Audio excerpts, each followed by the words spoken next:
मतंग ऋषि के आश्रम में अंजना पहली भेंट में ही केसरी की ओर आकर्षित हो गई थी और केसरी भी मंत्र मुग्ध हो गए। केसरी के गले में अंजना ने वही रुद्राक्ष माला देखी जो उन्होंने देव बृहस्पति को पूर्व रूप में भेंट की थी। वो माला अंजना के लिए एक संकेत थी कि केसरी को देख जो आकर्षण उनके मन में जागा है वो बृहस्पति के आशीर्वाद से ही है। फिर वो दिन आ ही गया जब शंभ साधन और केसरी का आमना सामना हुआ। शंभ साधन अंजना को उठाकर ले जाने लगा। ये देख केसरी ने डटकर उस राक्षस का सामना किया और अंत में केसरी ने शंभ साधन का वध कर दिया और दोनों ने ऋषि गणों के बीच विवाह कर लिया। तुम्हारी मांग की सिंदूरी छटा, घटाओं से केश, दूध सा मुखड़ा, ऐसा लगता है आकाश में संध्या की लाली छा गई है और पूर्ण चंद्रमा भी उदय हो गया है। तुमको पाकर मेरे सारे स्वप्न पूरे हो गए। मैं संपूर्ण हो गया प्रिय। मेरे सिंदूर ने आज आपका मन हरा है प्राणनाथ, किंतु आपने तो पहली दृष्टि में मेरे मन का हरण कर लिया था और मैं जान गई थी कि आप ही मेरे सब कुछ हैं। वो कैसे प्रिय? आपकी रुद्राक्ष माला को देखकर भगवान शंकर और माता पार्वती से मनाती हूँ कि यह माला सदैव आपकी रक्षा करती रहे और मेरी मांग का सिंदूर सदैव दमकता रहे।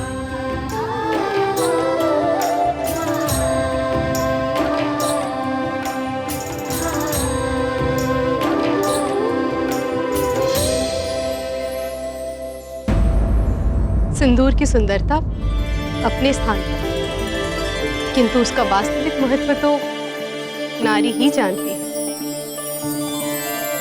ये बात पूरी तरह सत्य नहीं है प्रिय। क्यों? जिसने कभी सिंदूर लगाया ही ना हो वो भला प्रेम की उस गहरी भावना को कैसे समझेगा जो सिंदूर के साथ जुड़ी है? उचित है, पर जिसने लगाया हो वो पुरुष तो समझ ही सकता है।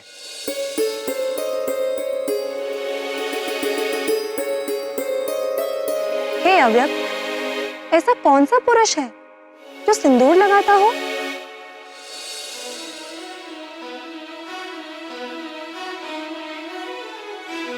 राम भक्त हनुमान। हनुमान जी और सिंदूर, ये कैसी पहेली है नाथ?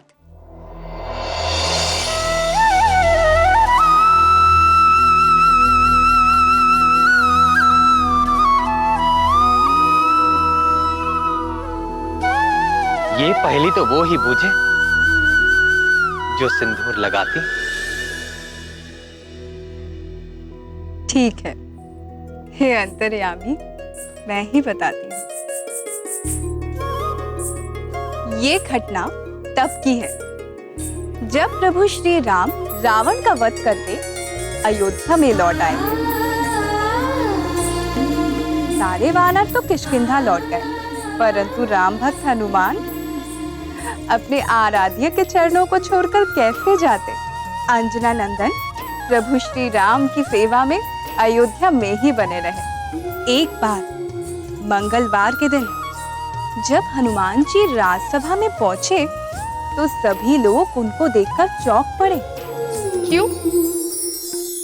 हनुमान ने अपनी पूरी देह पर मुख से लेकर पैरों तक सिंदूर का लेप लगा रखा था।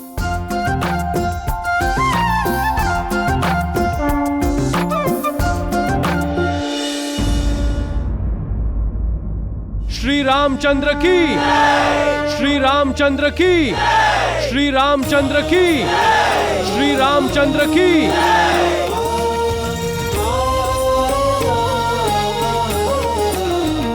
सभी सभासद तो उपस्थित हैं, किंतु पवन पुत्र हनुमान कहीं दिख नहीं रहे। जय श्री राम। जय राम भक्त हनुमान, जय राम भक्त हनुमान, जय राम भक्त हनुमान। हनुमान की भक्ति निराली, सिंदूर से सब देह रंग डाली।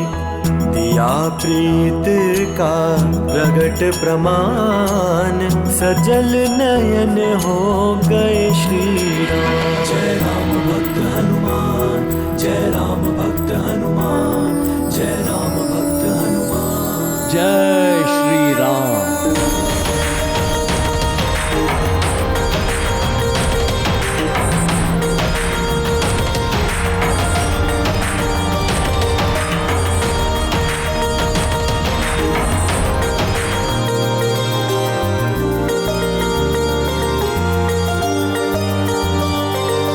ये क्या महाबली, आज ये कैसा स्वरूप धारण किया है आपने? आपकी प्रसन्नता के लिए प्रभु। मेरी प्रसन्नता के लिए? आपसे ये किसने कहा कि मैं किसी विशेष रूप से प्रसन्न होता हूं, और वो भी इस रूप से? ये ज्ञान तो मुझे स्वयं माता सीता से मिला है प्रभु। जानकी से? जानकी ने आपसे ऐसा क्यों कहा और कब कहा? आज प्रातःकाल संध्या वंदन के पश्चात जब मैं माता सीता से प्रसाद पाने गया,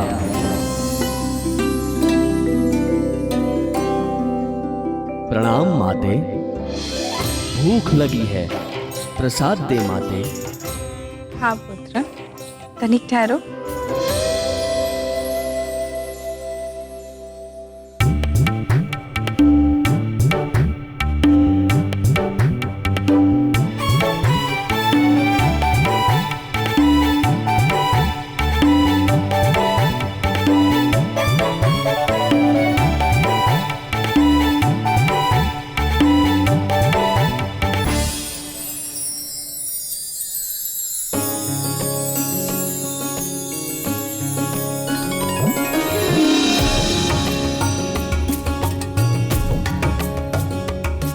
माते, एक प्रश्न पूछूं? महाज्ञानी हनुमान हमसे कुछ जानना चाहते हैं। अवश्य पूछिए अंजना नंदन। माते, इस दिव्या के ना खुलने से आप इतनी व्याकुल हो गईं और मिलते ही सदा की भांति प्रसन्न हो गईं माते।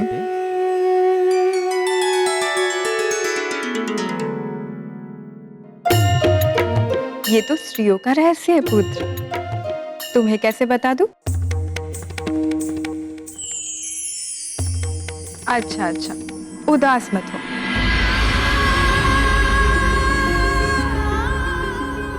देखो, इसे सिंदूर कहते हैं आंजनेय। इससे क्या होता है माते? क्या होता है?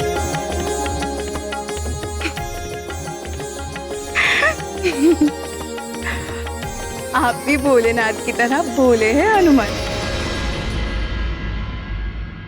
अच्छा सुनो, संसार की हर स्त्री अपने स्वामी के लंबी जीवन के मंगल कामना के लिए अपने मांग में सिंदूर धारण करती है,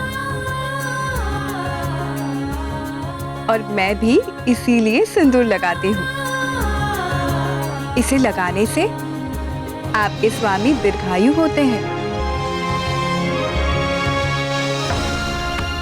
और वे सदैव मुझसे प्रसन्न रहते हैं। इसे लगाने से प्रभु दीर्घायु होते हैं और प्रसन्न भी होते हैं माते। हाँ पुत्र, वे प्रसन्न होते हैं। धन्यवाद माते, आज्ञा दीजिए। अरे हनुमान, तनिक सुनो तो पुत्र।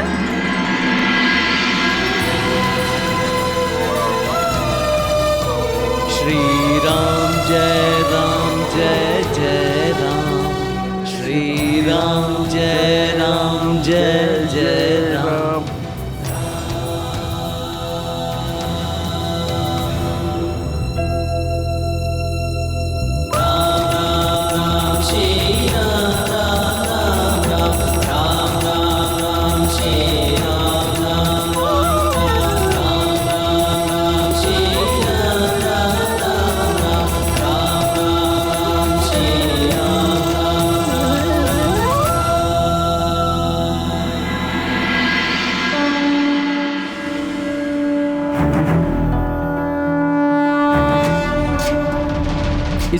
मैंने भी सिंदूर लगा लिया प्रभु।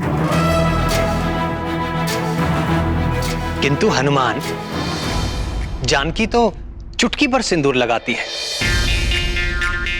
परंतु आपने तो अपने शरीर का कोई भी हिस्सा रिक्त ही नहीं छोड़ा। मैंने सोचा प्रभु, केवल चुटकी भर सिंदूर लगाने से आप दीर्घायु हो जाते हैं, तो यदि मैं संपूर्ण देह पे सिंदूर लगा लूं तो आप चिरंजीवी हो जाएंगे और पृथ्वी छोड़ के कभी भी अपने धाम नहीं जाएंगे प्रभु। सदैव हम भक्तों के पास ही रहेंगे प्रभु।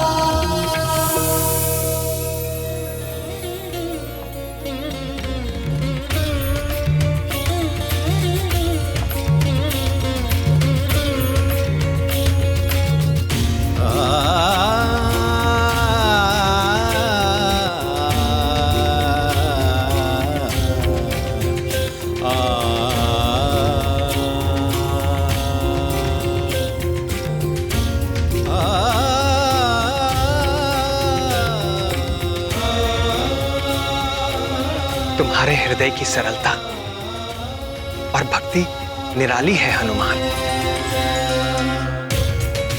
ऐसी ही भक्ति मुझे तुम जैसे भक्तों के अधीन बनाती है। आज मंगल के दिन तुमने मेरे लिए जो ये मंगल कामना की है, तो मैं वचन देता हूं महावीर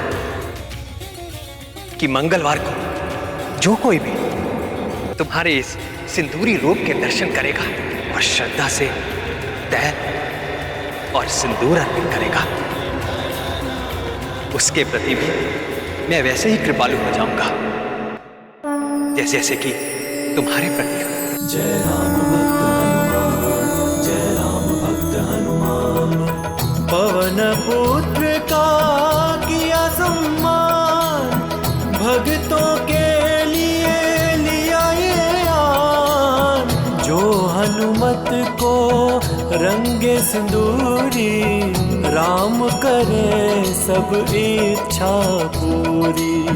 जो हनुमत को रंगे सिंदूरी, राम करे सब इच्छा पूरी, राम करे सब इच्छा पूरी।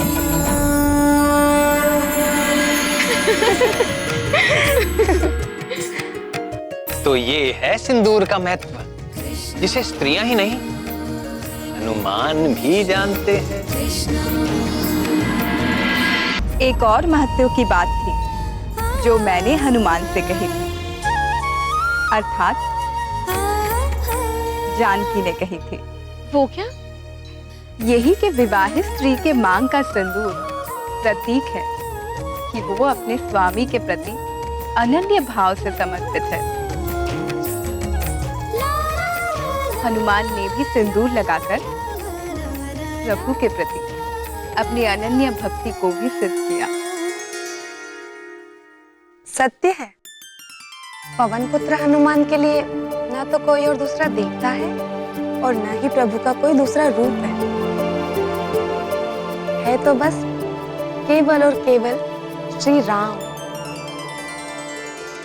फिर क्या हुआ नाथ? विवाह के पश्चात केसरी और अंजना के दिन कैसे बीते?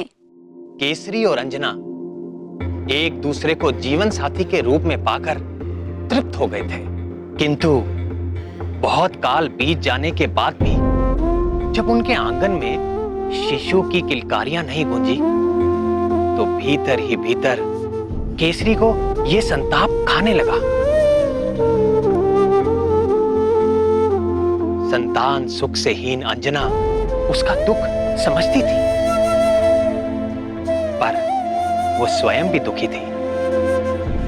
वो जानती थी ना तो संतान के बिना वंश वृद्धि हो सकती है और ना ही मनुष्य को पितृ ऋण से मुक्त किया जा सकता है। पितृ ऋण चुकाए बिना स्वर्ग का द्वार कभी नहीं खुलता। धीरे धीरे संतान का अभाव उन्हें हर पल खलने लगा था।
किंतु हे घनश्याम, अंजना को तो देवगुरु से पुत्रवती होने का आशीर्वाद मिला था।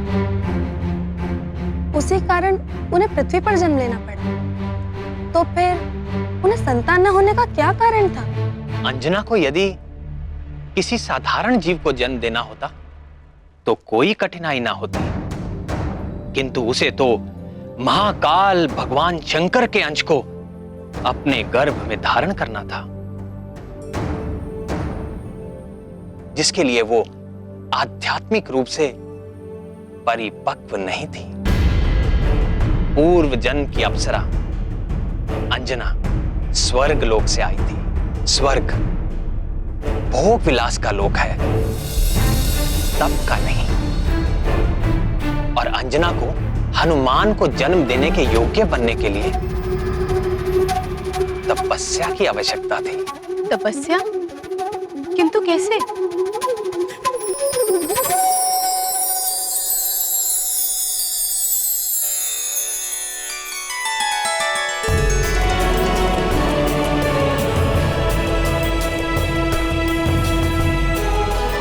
किंतु कैसे?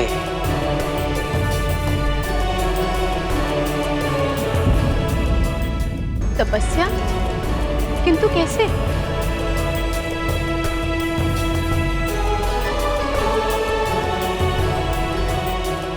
किंतु कैसे?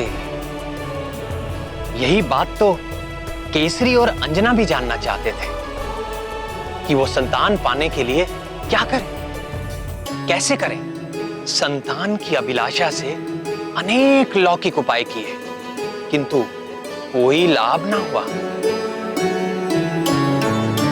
तब उन्होंने अपनी समस्या के अलौकिक समाधान को जानने के लिए ऋषि मतंग की शरण ली।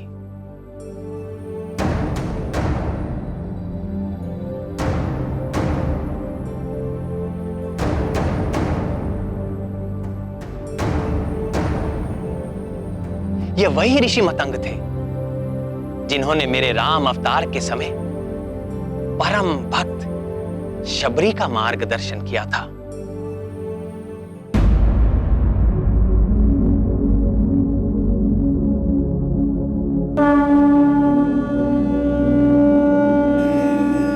संतान प्राप्ति अस्तु।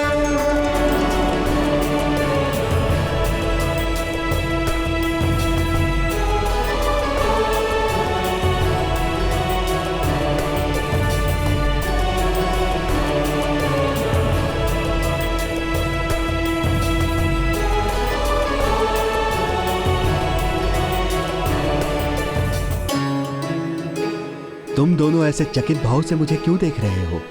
आपने तो बिना मांगे ही हमें मनचाहा वर दे दिया। अब एक समाधान और कर दें ऋषिवर। हम जानना चाहते हैं कि हमें यह सौभाग्य कब प्राप्त होगा। केसरी, तुम्हारी मनोकामना अवश्य पूर्ण होगी।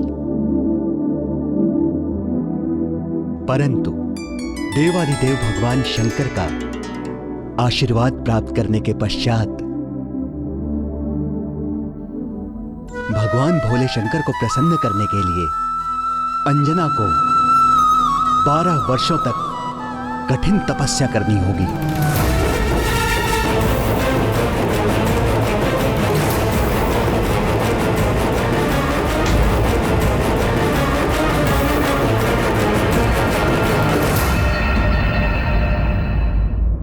मतंग ऋषि के आश्रम में अंजना पहली भेंट में ही केसरी की ओर आकर्षित हो गई थी और केसरी भी मंत्र मुग्ध हो गए। केसरी के गले में अंजना ने वही रुद्राक्ष माला देखी जो उन्होंने देव बृहस्पति को पूर्व रूप में भेंट की थी। वो माला अंजना के लिए एक संकेत थी कि केसरी को देख जो आकर्षण उनके मन में जागा है वो बृहस्पति के आशीर्वाद से ही है। फिर वो दिन आ ही गया जब शंभ साधन और केसरी का आमना सामना हुआ। शंभ साधन अंजना को उठाकर ले जाने लगा। ये देख केसरी ने डटकर उस राक्षस का सामना किया और अंत में केसरी ने शंभ साधन का वध कर दिया और दोनों ने ऋषि गणों के बीच विवाह कर लिया।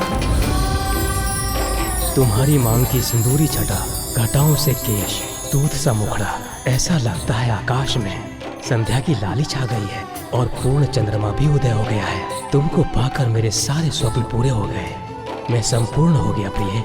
मेरे सिंदूर ने आज आपका मन हरा है प्राणनाथ, किंतु आपने तो पहली दृष्टि में मेरे मन का हरण कर लिया था और मैं जान गई थी कि आप ही मेरे सब कुछ हैं। वो कैसे प्रिय? आपकी रुद्राक्ष माला को देखकर भगवान शंकर और माता पार्वती से मनाती हूँ कि यह माला सदैव आपकी रक्षा करती रहे और मेरी मांग का सिंदूर सदैव दमकता रहे।